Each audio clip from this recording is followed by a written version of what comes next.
Estamos de vuelta en Observatorio a esta conversación sobre la crisis de Europa con los profesores Santos Ruesga y Ludolfo Paramio.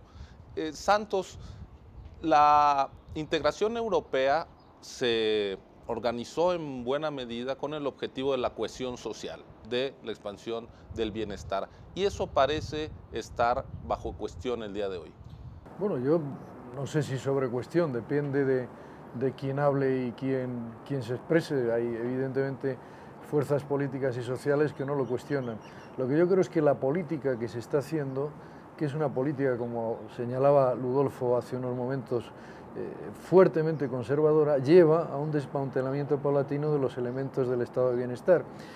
Curioso, porque por poner un ejemplo que conocemos más, el caso español, los problemas que se plantean en el terreno monetario no vienen de una fortísima expansión del gasto público para financiar el estado de bienestar, sino del endeudamiento del sector privado que va a financiar una serie de actividades que son las que eclosionan con la crisis, fundamentalmente ligadas al mundo inmobiliario. Es decir, no hay una explicación de decir nos hemos pasado, por decirlo coloquialmente, en las inversiones de estado de bienestar y en este momento hay que ir hacia atrás. No, lo que ocurre es que la socialización del endeudamiento privado que se hace a través del aval que hace el Estado de esa deuda, que es en la práctica lo que está ocurriendo con los rescates, bueno, sí implica al Estado en la gestión de la deuda y sobre todo, claro, la crisis económica y la caída de la actividad reduce fuertemente los ingresos del Estado, que no es, insisto, un problema de incremento del gasto, sino reducción. Bajo una perspectiva y una ideología conservadora, esas políticas llevan a reducir el gasto y está empezando a tocar ya el llamado gasto social. Luego se está cuestionando desde una política determinada, no es un cuestionamiento en general. La segunda idea que yo quería apuntar aquí, desde un punto de vista no solo económico, sino también político y social, es que lo que falla en el modelo, en este momento, en el modelo de gestión europea, es la solidaridad interterritorial. Lo que hemos visto es cómo mientras estamos todos creciendo y aparentemente es un juego de suma positiva para todos, bueno, no hay especiales problemas de enfrentamiento entre los distintos países o entre los distintos gestores de los países.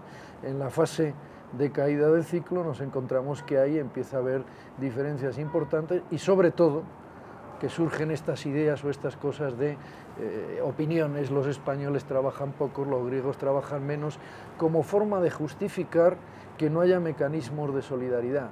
Mecanismos que en el terreno monetario existían antes del euro. Existía una especie de fondo de estabilidad que trataba de ayudar a las monedas distintas.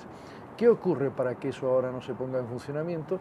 ¿Qué es lo que se está reclamando desde ciertas políticas o desde ciertos ámbitos políticos? Oiga, pónganse de acuerdo para que el Banco Central Europeo compre deuda española y baje la presión de los mercados y baje el tipo de interés, pero que lo haga de una manera permanente, no circunstancialmente, porque si no, no arreglamos el problema.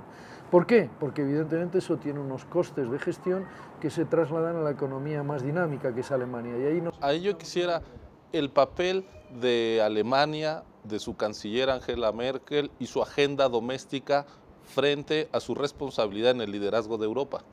Bueno, ese es un problema muy complicado.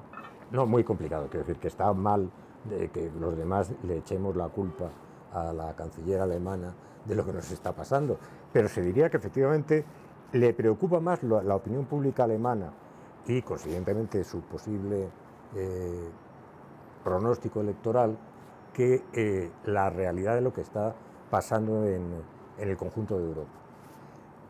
Eso quizá viene reforzado por su propia ideología, pero vamos, que hay más preocupación por el cálculo político interno a corto plazo que lo que sería bueno, eso creo que no se puede negar. Pero hay un punto que me parece que puede hacer que las cosas mejoren, que es que en la medida en que esta política fiscal, digamos, impuesta desde fuera, está estrangulando las economías del sur, las exportaciones alemanas se están viendo perjudicadas.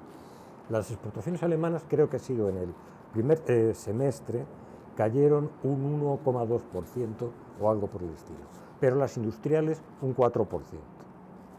Eso quiere decir muy probablemente que a final de año Alemania va a llegar en plano, no va a estar creciendo.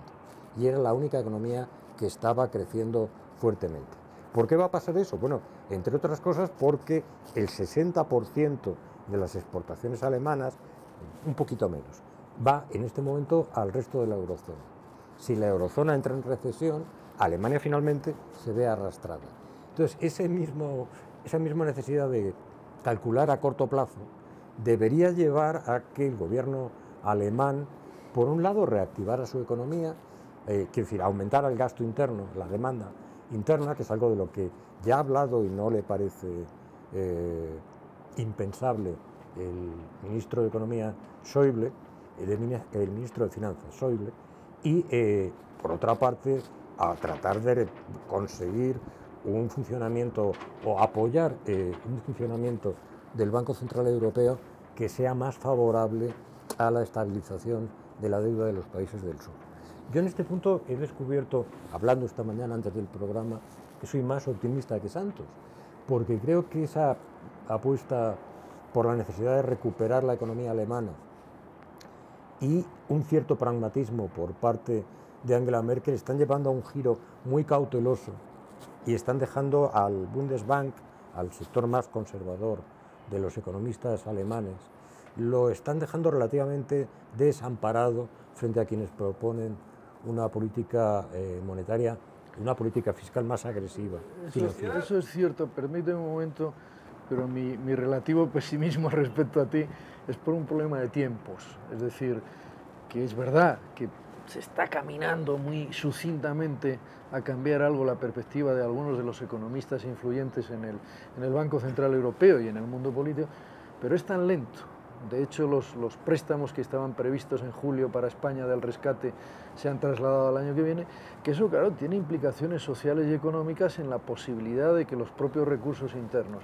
Y hay un elemento que lo introduzco porque me parece importante y lo estoy dando muchas vueltas ahora, y son el fuerte crecimiento de la desigualdad que lleva consigo esta situación y estas políticas.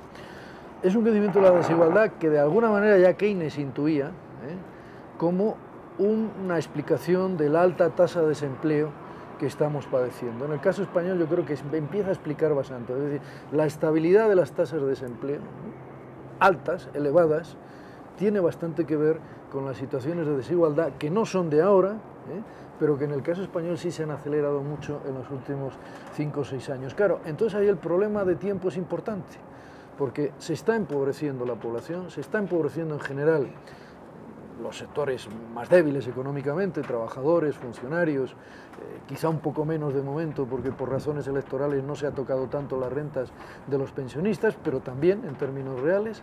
Eso está generando situaciones de desigualdad que yo creo que tiene efectos importantes sobre el nivel de desempleo y de precariedad en el empleo. Esto quiere decir que cuanto más tardemos en buscar soluciones cooperativas, mancomunadas dentro de la Unión Europea que nos permitan salir de la situación de estancamiento económico, los problemas van a tener un arrastre más largo y más importante, ¿no? Tengo medio minuto. Ludolfo, ustedes son, además de profesores, gente cercana a la izquierda, a los sindicatos, al Partido Socialista. ¿Cuál es la perspectiva de la socialdemocracia en Europa? En este momento está a la defensiva y es precisamente el momento en que más necesidad hay de una política socialdemócrata.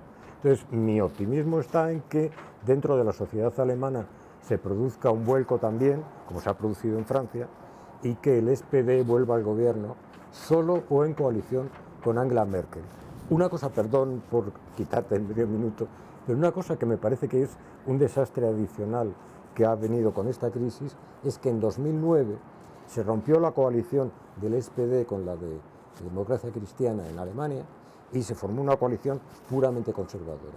Si se volviera a otra coalición más centrista y más pragmática, creo que algo podría mejorar las cosas en Europa. Pues veremos esa importante cita electoral. Pues les agradezco mucho haber venido a México, pasar por Ciudad Universitaria a compartir su conocimiento sobre la situación de Europa. Muchas gracias, Santos. Muchas gracias, Ludolfo. Muchas gracias. Buenos días.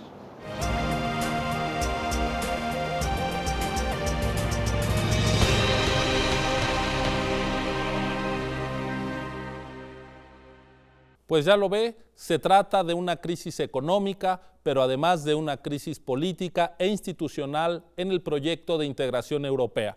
Crisis que podrá ser superada, según nos han dicho nuestros invitados, si a las decisiones estrictamente financieras se antepone el control democrático y político que ponga por delante el objetivo del bienestar y la cohesión social.